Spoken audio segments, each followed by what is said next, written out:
ওম নমো ভগবতে বাসুদেবায়। শ্রীমদ্ ভগবদ গীতা, চতুর্থ অধ্যায়, পাঠ 5। আগের শ্লোকটিতে যোগেশ্বর শ্রীকৃষ্ণ পরমার্থিত মহাপুরুষের যজ্ঞের নিরূপণ করেছেন, কিন্তু অন্য যোগীগণ যারা এখনও সেই তত্ত্বে স্থিত হননি, ক্রিয়াতে প্রবেশ করবেন, যারা থেকে আরম্ভ করবেন। এই প্রসঙ্গে বলেছেন যে অন্য যোগীগণ অর্থাৎ দৈবী সম্পদ হৃদয়ে সংগ্রহ করেন, যা করবার নির্দেশ ব্রহ্মা দিয়েছিলেন, যে এই যজ্ঞ দ্বারা তোমরা দেবতাগণকে উন্নত করো। যেমন যেমন হৃদয় ক্ষেত্র দৈবী সম্পদ অর্জন হবে, তেমন তেমন প্রগতি হবে এবং ক্রমশ পরস্পর উন্নতি করে পরম শ্রেয় লাভ করো। দৈবী সম্পদ হৃদয় ক্ষেত্রে সমগ্র সংগ্রহ করা প্রাথমিক শ্রেণীর যোগীদের যজ্ঞ। ওই দৈবী সম্পদের ষষ্ঠাদশ অধ্যায়ের প্রথম 3টি শ্লোকে বর্ণনা করা হয়েছে, যা আছে সকলের মধ্যে কেবল মহত্বপূর্ণ কর্তব্য মনে করে সেগুলিকে হৃদয়ে ধারণ করতে হবে, তাতে লিপ্ত হতে হবে। এগুলোকেই ইঙ্গিত করে যোগেশ্বর শ্রীকৃষ্ণ বললেন, অর্জুন, তুমি শোক করো না, কারণ তোমার মধ্যে দৈবী সম্পদের সমাবেশ হয়েছে। তুমি আমাতে নিবাস করবে, আমার শাশ্বত স্বরূপ লাভ করবে। এই দৈবী সম্পদ পরম কল্যাণকর এবং এর বিপরীত আসুরী সম্পদ নিচ এবং অধম যোনির কারণ। আসুরী সম্পদের আহুতি দেওয়া হয়, সেই জন্য এর নাম যজ্ঞ এবং এখান থেকে এই যজ্ঞ আরম্ভ হয়। অন্য যোগীগণ পরম ব্রহ্ম পরমাত্ম রূপ অগ্নিতে যজ্ঞ দ্বারাই যজ্ঞের অনুষ্ঠান করেন। শ্রীকৃষ্ণ আরও বললেন যে এই দেহে অধিযজ্ঞ আমি, যজ্ঞের অধিষ্ঠাতা অর্থাৎ যজ্ঞ যাতে বিলীন হয় সেই পুরুষ আমি।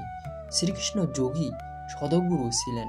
এই প্রকার অন্য যোগীগণ ব্রহ্মরূপ অগ্নিতে যজ্ঞ অর্থাৎ যজ্ঞস্বরূপ সদগুরুকে উদ্দেশ্য করে যজ্ঞের অনুষ্ঠান করেন। সারাংশত সদগুরু স্বরূপের ধ্যান করেন।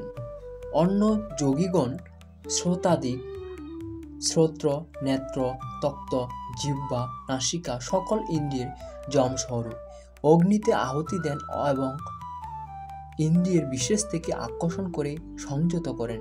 এখানে আগুন জ্বলে না। আগুনে যেমন প্রত্যেকটি বস্তু ভস্মীভূত হয়, সেইরূপ সংযম এক প্রকার আগুন, যা অগ্নিসমূহের বহির্মুখী প্রদাহ দগ্ধ করে। আরও অন্যান্য যোগীগণ শব্দাত্মিক শব্দ, স্পর্শ, রূপ, রস এবং গন্ধ বিষয়গুলিকে ইন্দ্রিয় রূপ অগ্নিতে আহুতি দেন, অর্থাৎ সে সমস্ত অর্থ পরিবর্তন করে সাধন উপযোগী করে নেন। সাধককে সংসারে থেকেই ভজন করতে হয়। সাংসারিক ব্যক্তিদের ভালো মন্দ শব্দ সবই শোনেন। বিশেষত্বজনক শব্দ শোনামাত্র সাধক সেই সবের আশ্রয় বৈরাগ্যের সহায়ক। বৈরাগ্য অতেজক ভাবে পরিবর্তিত করে ইন্দ্রিয় অগ্নিতে আহুতি দিয়ে দেন। যেমন একবার অর্জুন চিন্তনে রত ছিলেন, অকস্মাৎ তার কর্ণকুহরে সঙ্গীত লহরী প্রতিধ্বনিত হল। মাথা তুলে দেখলেন উর্বশী দাঁড়িয়ে। যে বৈশ্যা ছিল সকলেই তার রূপে মুক্ত ছিল, কিন্তু অর্জুন তাকে স্নেহ দৃষ্টিতে মাতৃবৎ দেখলেন। এইভাবে দেখামাত্র শব্দ ও রূপ বিকৃত করে যে বিকারগুলি, সেগুলি ইন্দ্রিয়ের অন্তরালে বিলীন হয়ে গেছিল। সেখানে অগ্নি ইন্দ্রিয়। অগ্নিতে যেমন যে কোনো বস্তু ভস্মীভূত হয়, সে প্রকার অর্থ পরিবর্তন করে ইষ্টের অনুকূল করে নিলে বিস্ময়ত্বজনক রূপ, রস, গন্ধ, স্পর্শ ও শব্দ ভস্ম হয়ে যায়। সাধকের মনে কুপ্রভাব পড়ে না। সাধক এই শব্দগুলিকে রুচি দেখান না, এগুলি গ্রহণ করেন না।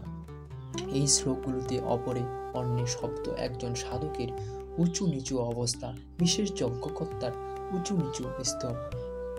অপর এই তাৎপর্য পৃথক পৃথক যজ্ঞ নয়। এখন পর্যন্ত যোগেশ্বর যে যজ্ঞের চর্চা করলেন, তাতে ক্রমশ দৈবী সম্পদ অর্জন করা হয়।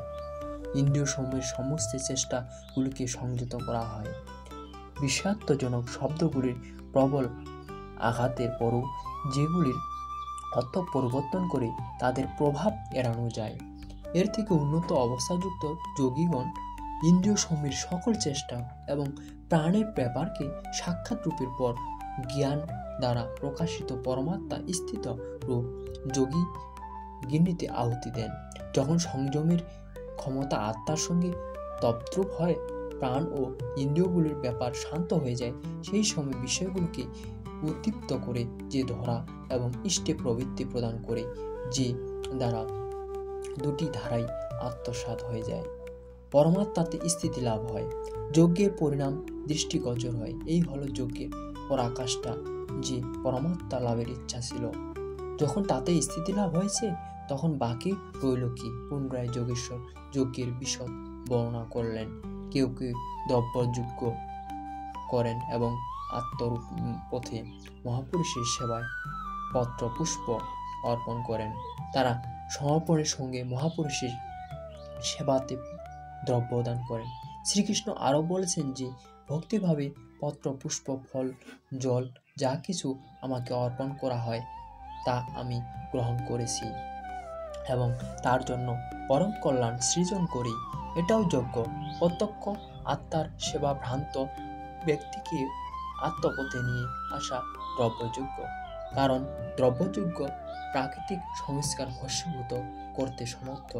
এই প্রকার অন্য কেউ কেউ স্বধর্ম পালনে ইন্দ্রিয়গুলোকে সংযম করেন, অর্থাৎ স্বভাবজাত ক্ষমতা অনুসারে যজ্ঞের নিম্ন এবং নিম্নতর অবস্থাগুলির মাঝে অবস্থান করেন। এই পথে যার জ্ঞান অল্প, সে প্রথম শ্রেণীর সাধক শুদ্র পরিচর্যা দ্বারা, বৈশ্য দৈবী সম্পদ সংগ্রহ দ্বারা, ক্ষত্রিয় কাম ক্রোধী উন্মূলন দ্বারা এবং ব্রাহ্মণ ব্রহ্ম প্রবেশের যোগ্যতার স্তর থেকে ইন্দ্রিয় সমূহ সংযত করেন। একই পরিশ্রম সকলে করতে হয়। বাস্তবে যজ্ঞ একটাই, অবস্থা অনুসারে উঁচু নিচু শ্রেণী পার হতে থাকি। পূজ্য মহারাজজি বলতেন, মনের যজ্ঞে ইন্দ্রিয়গুলো ও শরীরকে লক্ষ্যের অনুরূপ সংযত করাকে তপ বলে। এর লক্ষ্য থেকে দূরে পালাবি, এদের সংযত করে সেই দিকে নিযুক্ত করো। অনেক পুরুষ যজ্ঞের আচরণ করেন। প্রকৃতিতে দিগ্ভ্রান্ত আত্মা প্রকৃতির থেকে পরমাত্মার সঙ্গে মিলনের নাম যোগ। যোগের পরিভাষা অধ্যায় 6:23 এ দ্রষ্টব্য। সামান্যত দুটি বস্তুর মিলনকে যোগ বলা হয়। কাগজের সঙ্গে কলম, থালা ও টেবিল ঘনিষ্ঠভাবে থাকলে একে কি যোগ বলা যেতে পারে? না, এ সমস্ত পঞ্চভূতে নির্মিত পদার্থ। একটাই, দুটো নয়। দুই হলো প্রকৃতি ও পুরুষ। প্রকৃতির স্থিতি আত্মা নিজেরই শাশ্বত রূপ পরমাত্মাতে স্থিতি লাভ করে, তখন প্রকৃতি পুরুষে বিলীন হয়ে যায়, তাকেই যোগ বলে। অতএব অনেক পুরুষ এই মিলনে সহায়ক সম দম ইত্যাদি নিয়মগুলি উত্তমরূপে আচরণ করেন। যজ্ঞের কর্তা এবং অহিংসাদি তীব্র ব্রতগুলির সঙ্গে সংযুক্ত যত্নশীল পুরুষ নিজের অধ্যয়ন স্বরূপের অধ্যয়ন করে তিনি জ্ঞানযজ্ঞের কর্তা। এখানে যোগের অঙ্গগুলি যম, নিয়ম, আসন, প্রাণায়াম, প্রত্যাহার, ধারণা, ধ্যান ও সমাধিকে অহিংসাদি তীক্ষ্ণ ব্রতগুলি দ্বারা নির্দিষ্ট করা হয়েছে। অনেকেই অধ্যয়ন করে বই পড়া ধ্যাসের আরম্ভ করে। বিশুদ্ধ অধ্যায় হলো নিজের অধ্যয়ন, যার ফলে স্বরূপের উপলব্ধি হয়, যার পরিণাম জ্ঞান ও সাক্ষাৎকার।